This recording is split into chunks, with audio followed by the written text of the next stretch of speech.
شما بخیر دوستان عزیز، با پیشنهاد برنامه سیاره ورزش امکان داریم که از یک موفقیت ورزشکاران تاجیک برای شما حرف بزنیم. یادآور میشم که چند روز پیش در شهر الماتای قزاقستان جام آسیا عاید به جودو میان نورسان و جوانان برگزار گردید که در قطار ورزشکاران دیگر کشورها نمایندگان تاجیکستان هم شرکت نمودند و یک قطار از نتایج خوبی را به دست آوردند. و امروز ما پیرامون همین موضوع صحبت میکنیم و با سوالهای ما دیرکتور ورزشی فدراسیون جودوی تاجیکستان و همزمان داور درجه المپی رمزی شمیروف جواب میگن. خوش آمدید. قبلا آن موفقیت هایی که اکنون قدم های استوار گذاشتن نورسان تاجیک با شما مبارکباد میگیم.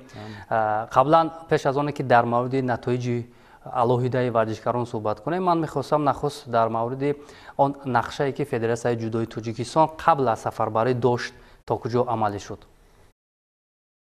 که با ما معلوم است ماه فوریه همین سال در شهر خوجند ما چمپیونات جمهوری تاجیکستان بین نورستان گذراندیم و طبق چهاربینی‌هایی که از طرف فدراسیون تشکیل کرده شده است ما هیئت دسته منتخب نورستان تاجیکستان را معین کردیم و در این مسابقه همون ورزشکاران بهترین همین دسته اشتراک کردند و پیش از سفربر کردن به این مسابقه ما در فدراسیون جودو با تیم اخچین نورستان جمهوری تاجیکستان مشق‌های دسته جمعی گذراندیم تحت رهبری سرمربی نورستان و جوانان عبدالله نبودوف و داوید گواییدزه. بله.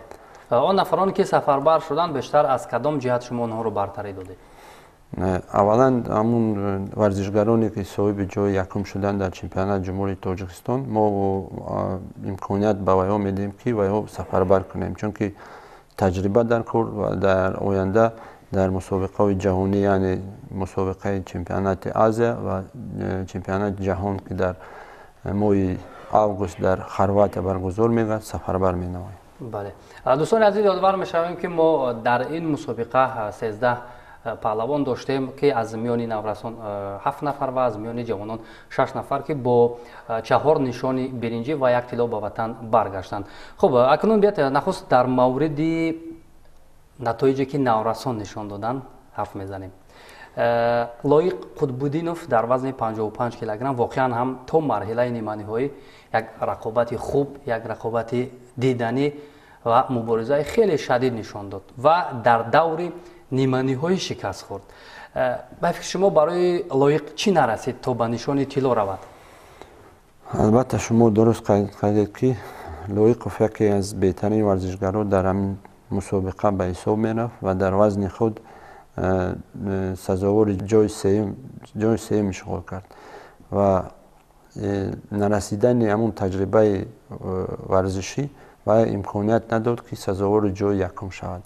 ولی در آینده طبق چهاربینی‌هایی که از طرف فدراسیون جودوی جمهوری تاجیکستان تشکیل شده است در دیگر مسابقه اشتراک میکند و صاحب تجربه می شود و سزاوار مدال طلا می شود.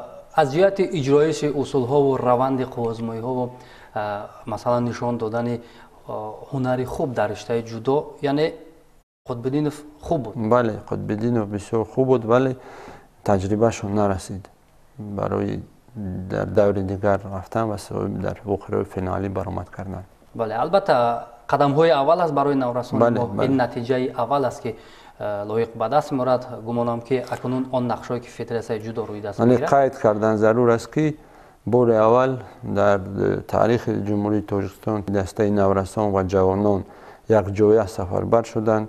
این پیوسته با دستور هدایت‌های پرزیدنت فدراسیون جمهوری تاجیکستان اسماعیل محمد زایر که در هر یک مسابقه بین المللی دسته یکچینه با مربیاشون و با همون سر و لباس تامین کرده شود و در هر یک مسابقه اشتراک کند. این بار اول است در تاریخ جمهوری تاجیکستان و بار اول است که ما صاحب 5 مدال شدیم در این مسابقه. بله. در سالهای پیش چون که من خبر دارم ما صاحب 1 یا 2 مدال شدیم و این بار اول است، چون که همون سرجمی دسته یکچینه و برای مشق‌های دسته جمعی که در دوشنبه گذراندیم این باز امکانیت داد بچه‌ها تجربه گیرند و در مسابقه بین المللی نتیجه نغز نشان دهند. بله، در وزن 66 کیلوگرم بوریس نظرов و 73 کیلوگرم امینجان عبدالجلیل زاده واقعا هم هنر خوب نشان دادند و زیاد کوشش کردند که تا مرحله‌های نهایی رفته رسند. اما من میخواستم در مورد یک واقعی که در رقابت بوریس نظرов در مرحله 4 یک نهایی رخ داد شما بگویید. وقتی که آنجا در ثانیه‌های آخر بوریس پیشرفت بود، با نماینده میزبان هنرنمایی میکرد و آنجا شیدای سیوم را دادم و پهلوانی ما. تا کجا این حقیقت داشت؟ تا کجا سری وقتی بود همین آگاهی سیوم؟ بله، چون که من خودم در همین مسابقه اشتراک میکردم، همچون از نماینده دسته و بوریس نظرов در همین سبقت پیش بود با یک وزاری و در دقیقه آخران از سبب تجربه کم بود و نتوانست خود نشون دهد که وی بسیار اکتیو است. در همین مورد اگر حساب کنیم رقیبش 3-4 بار حمله کرد، حمله تکنیکی و صاحب شیدا شد بوریس نظرов و این امکانیت داد که با یک وزار هم میتواند مغلوب کردن همون ورزشگر، ولی چه تجربه نشان میدهد اگر همون ورزشگری که صاحب وزاری است و کار نمیکند نسبت به وی هم چوره میجویند و سزاوار شیدا شد.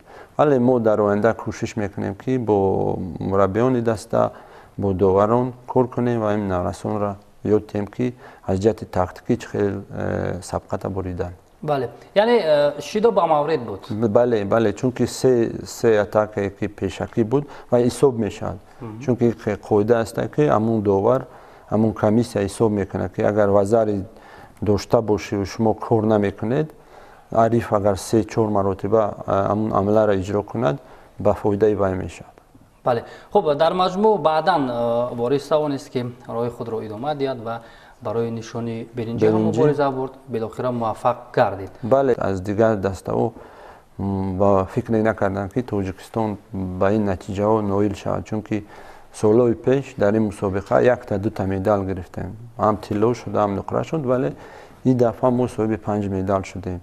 ولی دسته های دیگر مثل قزاقستان، ازبکستان یا قرقیزستان در حیاتشون از 100 کس یا 60 کس زیاد بودند و یا نمیتوانستند صاحب مدال برنجی شد در همین وزن‌ها، ولی دسته یکچین تاجیکستان نورسان و جوانان صاحب مدال طلا و برنجی شدند. بله، چون شما در مورد بیشتر سفربر کردن منتخب‌های دیگر گفتید، ما امکان نداشتیم که زیادتر سفربر کنیم ورزشکاران رو. ما امکانیتشان بود، ولی ما خواستیم که همون ورزشکارانی که در چمپیونات جمهوری تاجیکستان سزاوار جای یکم شوند ما امکانیت دادیم که آیا تجربه گیرند، چون که در پیش ما چمپیونات آسیا داریم و چمپیونات جهان. اگر آیا تجربه نگیرند ما دسته را بسیارتر روان کنیم و حاصل نباشد و امکانیت همین ورزشکاران هم کم میشد، چون که تجربه در کار است، تجربه جهانی. در وزن 73 کیلوگرم همه وقت رقابت ها در رشته جودو سخت و سنگین صورت میگیرند و در این مسابقه کشور ما رو در وزن 73 کیلوگرم امینجان عبدالجلیل زاده معرفی میکرد که تا دور سیوم خیلی خوب رفت و بعدا مواجه شکست شد. خب اکنون آینده همین پهلوان ما رو در وزن 73 کیلوگرم چگونه دیدنی هستید؟ عبدالجلیل هم بسیار یک ورزشگر خوب است و در آینده اگر تجربه و با این مشق‌های دست جمعی کار کنیم در یک جایگی و میتونه نتیجه خوب به دست بیاره، چون که تجربه باز نشان داد که در همین سبقت ها و پیشرفت بود، ولی نرسیدن همون تاکتیک و در کشتین، چون که تاکتیک اگر نباشد همون ورزشگر نمیتواند برد همون سبقت کند. این نرسیدن همون تجربه جهانی، چون که ورزشگران ما بیشتر در جمهوری تاجیکستان هستند و ما در مسابقه های کم اشتراک میکنیم. فدراسیون جودوی جمهوری تاجیکستان تسلیم گرفته است که در آینده ورزشگران نورس و جوانان بیشتر به مسابقه های بین المللی سفربر کرده میشن، چون که اینا آینده تیم منتخب جمهوری تاجیکستان کلانسالان را میگذارند. بله. با اینا تجربه در کار است، تجربه همون جهانی است که اینا بهره بگیرند و در آینده یک نتیجه خوب نشان دهیم. واقعا هم سفربر کردن با مسابقه‌های بیرون از کشور، اشتراک پهلوانان ما همه وقت بر سودی ورزش تاجیک خواهد بود. اینجا من می‌خواستم در مورد سفربر نشدن دختران بگویید. چرا ما از حساب دختران نداشتیم اشتراک چی؟ سبب اشتراک نکردن دختران در آن است که دخترایی که ما داریم 5-6 کس و او تیار نیستند. برای تیار شدن دختران ما باید اول در داخل جمهوری تاجیکستان مسابقه و بین دختران یا مشق‌های دسته جمعی که برای دختران ما شرایط معین کردگیم و او باید گذرند. ولی اگر همون ورزشگر همون بانو اگر تیار نباشد و رود و یکم سبقت باید باز دلشکسته میشد و برمیگردد همون ولده. ما باید در داخل تیار کنیم همون از جهت تاکتیکی، تکنیکی یا فیزیکی و بعداً به مسابقه‌های بین‌المللی سفربر میکنیم. در آینده ما نقشه داریم همون دخترایی که صاحب تجربه هستند ما دیده برآمده هستیم و در آینده ما سفربر میکنیم. رقابت پذیری این حال میون دختران چقدر است در تاجیکستان؟ در تاجیکستان بسیار کم است چون که این وابسته از همون والدین است، چون که بسیار پدر و مادر نمیخوان که دخترای خود را به همین نمود جلب کنند، چون که نمود چخیل میگم کانتاکتی است و این از جهت پسیکولوژی همون والدین دیگه خیلی میفهم. بله. منتالیتی ما شاید قبول نمیکنه. بله. خب سلامت باشین. اکنون توجه میکنیم به رقابت جوانان ما که 6 نفر داشتیم ما در آنجا و 2 نفرش توانستند موفق شوند. تا مرحله نیمه‌نهایی محمد جان عبدالجلیل زاده هنری شایسته داشت و در مرحله نیمه‌نهایی از پهلوان ازبکستانی شکست خورد. من بخواستم در مورد همین برخوردی پهلوانان ما با پهلوانان ازبکستانی بگویید. گرچند که چند پهلوان ما اینجا بر مقابل آنها ظفر یافتند، اما در بیشتر موردها ما در همین برخورد شکست خوردیم. چرا بیشتر به فکر شما از نمایندگان ازبکستان شکست میخوریم؟ چون که چنان که به ما معلوم است دسته یکاچین ازبکستان مخصوصا جوانان و نورسان و تجربه های کلان دارند، چون که فدراسیون و جودوی ازبکستان در مدت یک 15-20 سال یک نقشه های کلان کاری کار میکنند و همون فوندامنت تاکورسی اساسی همین نورسان و جوانان از اونجا میبرد، چون که هم جهت اولی کلان است، 30 میلیون اولی دارد و جلب کردن به جودو بسیار است و بسیار برنامه ها دارند و سببشون در این است که رشد همین نمود گوشتین در بین نورسان بسیار بلند شده است در دولت همسایه ما و فدراسیون جودوی جمهوری تاجیکستان با روبرایت فدراسیون جمهوری تاجیکستان تصمیم گرفته است که رشد نمود گوشتین جودو در بین نورسان و جوانان بیشتر کنه، چون که اینا آینده دسته یکاچین کلانسالان ما می باشند و ما میخواهیم که از نورسان و جوانان تشکیل کنیم که بسیارتر به مسابقه ها و مشق‌های دسته جمعی در دوشنبه گذرانده شوند. در مجموع هنرنمایی محمد جان عبدالجلیل زاده چگونه بود فکر شما؟ عبدالجلیل چنان که به همگان معلوم است یکی از ورزشگران بهترین است، ولی باز تکرار میکنم که با ما نرسیدن تجربه، چون که فدراسیون جمهوری تاجیکستان در مدت 3-4 ماه ما نقشه های کلان داریم و طبق سفارش های پیوسته پرزیدنت فدراسیون جمهوری تاجیکستان محترم اسماعیل محمد ظاهر ما کوشش میکنیم که جوانان سفربر کنیم به مسابقه و که اینا آینده ما هستند و یکی از این جوانان این عبدالجلیل می باشد که در آینده میتواند نتیجه خوب به دست آورد در مسابقه های بین‌المللی گراند سلم، گراند پری یا چمپیون جهان. بله. قبلا در همین وزن 81 کیلوگرم ما چندان موفق نبودیم. سالهای پیش اکمل مرادوف هنرنمایی میکرد و چون اگر سالهای بعدی رو توجه کنیم اکنون شادمان رضایف است، محمد جون عبدالجلیل زاده و با سامان محمد بیگ هم با وزن 81 کیلوگرم گذشت که گمانم اکنون با مکمل کردن یک برنامه‌های مشخص ما میتوانیم که سالهای نزدیک در وزن 81 کیلوگرم هم موفق باشیم. بله، چون که اگر از جهت آمار گیریم یعنی استاتستیکا گیریم در جمهوری تاجیکستان از سالهای 90 سر کرده تا همین سال ما در همه وزن‌ها ورزشکاران خوب داریم. سر کرده از وزن 60 و 66 73 81 90 100 در همه وزن‌ها ما بچه‌ها داریم. ولی برنامه‌هایی که پیشکی در فدراسیون پیش از اینکه روبریت بود چنان خوب کار نکردن از سبب نبودن مبلغ یا نرسیدن همون مبلغ با رشد نمود گوشتین زدا این مانع می آورد. حاضر باشد روبر جوان یعنی اسماعیل محمد ظاهر کوشش میکند که تمام برنامه‌های جهانی که از استانداردها قطعی کار میکنیم ما کوشش میکنیم که همون مربیای خارجی را به تاجیکستان وارد کنیم و یک تجربه گیریم و این جوانان نورسان ما پیش صف باشند در همه وزن‌ها. همین گپی که شما گفتید بسیار خوب قید کردید. دعوت مربیان خارج همه وقت برای گوشتین جدای ما منفعت خوب می‌آورد. برای مثال یک چنین اگر سالهای پیش دعوت شده بود یک نتیجه آورد.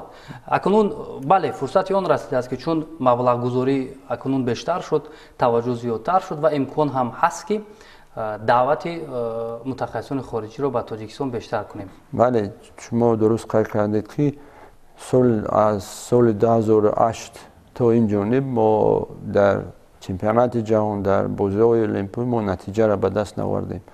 سبب آوردن نتیجه به دست آوردن دسته یکچین جمهوری تاجیکستان این نبودن همون ترینر صاحب تجربه. در تاجیکستان ما ترینرهای خوب داریم، مربیای خوب داریم و مکتب مربیگی همون ترینرها بسیار خام است. یعنی تجربه ندارند. این رو بیشتر کردن در کار. ما میتونیم مدال در گراند سلم، گراند پری یا در کوبک آسیا، کوبک اروپا گیریم ولی نتیجه اساسی این است در چمپیونات جهان و بازی‌های المپیک یا بازی‌های آسیایی. و این باز نشان داد که در سال 2008 تحت روبری مربی شایسته جمهوری تاجیکستان ولادیمیر نیکایچ چلچنین رسول باقی صاحب مدال چمپیون جهان شد برنجی و در بازی‌های المپیک هم یکمین مدال به دست آورد. و روبریت فدراسیون جودوی جمهوری تاجیکستان کوشش میکند که در روزهای نزدیک برای دسته منتخب کلانسالان جمهوری تاجیکستان مربی خارجی آورده و طبق برنامه بین المللی کار کنیم. من می‌خواستم یک فرصتی از گمانم یک روشنی اندازیم. اگر اشتباه نکنم 4 یا 3-4 پهلوان ما در همین رقابت‌ها از حساب گرفتن شیدوی سیوم از میدان خارج کرده شدند. اینو چگونه شما شرح میدید؟ بله چون که نورسان و جوانان ما باید اول قاعده را بیاموزند. ما همیشه در سمینارهایی که حاضر گذرانده هستیم در مسابقه‌های داخلی و بیرونی مخصوصا در همون مشق‌های دسته جمعی با کلانسالان جوانان نورسان ما پیش رفتن به مسابقه بین المللی یک هفته پیش ما طبق قاعده بین المللی و یا سمینار میگذرانیم که و یا برخوردار شوند از قاعده. ولی جوانان ما تو همین سالا این کارا را ندیدن و نه مرحله بر مرحله به این کارا رسیده استیم. در آینده کوشش میکنیم که همین خطاگی ها راه ندهیم. بله. قبل از آنکه در مورد موفقیت ابراهیم جان المرادوف گپ بزنیم من میخواستم کمی شما با نیروسنجی ابوبکر شرف روشنی اندازید چون سال گذشته موفق تر بود در وزن 66 اما امسال از دور اول شکست خورد. چرا؟ بله شما درست قید کردید. ابوبکر شرف یکی از ورزشکاران بهترین ما به حساب می رود و در تیم دسته جوانان در وزن 73 کیلو قرار دارد. در سال گذشته در وزن 66 کیلو در همین مسابقه و سزاوار مدال شد و در این سال وی به وزن دیگر گذشت چون که از وزن به وزن گذشتن ورزشکار این بسیار مشکل است و به این وقت در کار است برای نتیجه گرفتن و در همین مسابقه در وزن 73 کیلو گوشتین گرفت و اولی همون حیثیت گوشتین در وزن 73 وی کم دارد چون که وی باید همون وزن ایست کند که وقت در کار است. از وزن به وزن گذشتن این یک سال وقت در کار است که همون ورزشکار و همون وزن تغییر شود و با همون رقیبان گوشتین گیرد. بله اینجا یعنی مطابق شدن ابوبکر شریف برای وزن 73 بله. خوب ابراهیم جان المرادوف سال 2022 محض در همین مسابقه که آن را تاشکند ازبکستان میزبانی میکرد تو به فینال رفت و آنجا از پهلوان ازبکستانی شکست خورد و صاحب نشانی نقره گردید. اما امسال باشد همه را تسلیم کرد به نشانی طلا رسید. من میخواستم که اساس موفقیت ابراهیم جان المرادوف بگه در چی است؟ چیکار کرد به فکر شما؟ اساس موفقیت المرادوف در آن است که ما شروع از ماه ینور دسته یکچین کلانسالان را تشکیل دادیم و با دسته یکچین جوانان در یک جایگاه مشق‌های دسته جمعی را گذراندیم در مدت سه مرحله. مرحله اول این ماه ینور بود، مرحله دوم ماه فوریه و ماه مارس تا سفر کنیم به این مسابقه و این نتیجهش نشان داد که دسته منتخب جوانان با کلانسالان باید همیشه در تمرین باشد و همون مشق‌های دسته جمعی که در داخل جمهوری تاجیکستان ما تشکیل کردیم در تالار همون فدراسیون زودو تالار کلان و یک تجربه برای همین ورزشگر شد و از سبب تجربه کلان گرفتن با کلانسالان المرادوف در مسابقه جام آسیا در الماتا صاحب مدال طلا شد و تیار بود چون که در مدت 3 ماه وای با دسته یکچین جمهوری تاجیکستان کلانسالان مشق‌های دسته جمعی گذراند. همیشه در همین مشق‌ها حضور داشت و به یگان مانع و یگان چی همون مشق‌های خود گذراند و صاحب نتیجه شد. این بسیار خوب است. این طبق برنامه فدراسیون زودو کار کرده استادیم و نتیجه اوستا گرفته استادیم. بله خوب است چرا که مثلا ایواز کردن بعداً اگر به نظر گیریم سالهای بعدی که اکنون ما از جهت سنگین وزن ها مثلا تیمور رحیمов داریم که بسیارتر موفق میشود و جوانان باید آماده تیار باشند و سالهای بعدی اکنون توانند که در صورت مبادا اگر کم فعال بودن پهلوانان پیشین آنها جای آنها را ایواز کرده توانند. چون که در پیش ما گران پری دوشنبه داریم در همین گران پری ما باید در هر یک وزن 4 کسی اشتراکچی داشته باشیم در هر یک وزن یعنی 4 کس و دیگه از وزن و مخصوصا وزنین ما 4 ورزشگر در این مسابقه میمونیم. یکی از اینا المرادوف ابراهیم جان می باشد که دسته یکچین جمهوری تاجیکستان در این مسابقه معرفی میکند و ما در آینده کوشش میکنیم که از همین دسته جوانان و دسته کلانسالان گذراندن همین جوانان و نتیجه خوب نشان دادن. بسیار خوب است. مرحله به مرحله از نورسان به جوانان و بعدا به کلانسالان گذراندن خوب می شود. اگر یک بار از بالا سر کنیم من فکر میکنم نتیجه چندان خوب نخواهد شد. خب اکنون در آخر من میخواستم آمادگی و نزدیکترین مسابقه که نورسان ما باید سفر برشوند یا جوانان ما نزدیکترین مسابقه که در ماه مای برگزار میگردد باز جام آسیای تاشکند است. دسته یکچین نورسان و جوانان و ما کوشش میکنیم که دختران هم سفر بر کنیم و تو تاشکند ما وقت داریم یعنی ما مشق‌های دسته جمعی را با شروع میکنیم بعد یک هفته و در آینده میخوام که نتیجه های نقص به دست آوریم. سلامت باشین. ما نیز با آینده درخشان جودوی میهن باوری داریم و امیدواریم که نتیجه های ارزنده را از همه مهم در بازی های المپی و قهرمانی جهان ورزشکاران ما نشان میدهند. سلامت باشین. دوستان عزیز یادآور میشوم که همصحبت ما بودن دیرکتور ورزشی فدراسیون جودوی تاجیکستان و همزمان داور درجه المپی رمزی شامیروف. یک بار دیگر برای این صحبت صمیمی سلامت باشین. خب در اینجا با شما خیر خوش میکنیم تا نزدیکترین دیدار. خیر.